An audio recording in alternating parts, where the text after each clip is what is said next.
Bu bizning ikkinchi patsientkamiz Toshkent shahridan murojaat qilishgan. Qizimizning yoshi 26 da. Antimillerov gormon miqdori qonda 0,02. Bu yosh qizlar uchun juda ham kichkina ko'rsatkich. Shunga yarasha har bitta tuxumdonda 2-3 donadan follikul aniqlaganmiz. Bepushlini staji uncha katta bo'lmasa ham, lekin bularni uzoq vaqt davo chorasi ko'rishga jo'natib bo'lmaydi, chunki tuxum hujayralar yo'qolib ketadi.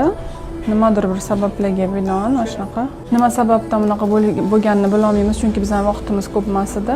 Test tekshiruvlardan o'tib, darrov stimulyatsiyaga kirib, hozir birinchi navbatda tuxum hujayralarini yig'ish va banking programmasiga kirdik. Bugun urug'lantirish bo'lmaydi. Keyinchalik yig'ib bo'lganimizdan keyin urug'lantirib, ham embrion holatda, ham tuxum hujayra holatida muzlatib qo'yishga qaror qilishgan. Ko'ramiz qanaqa o'z natija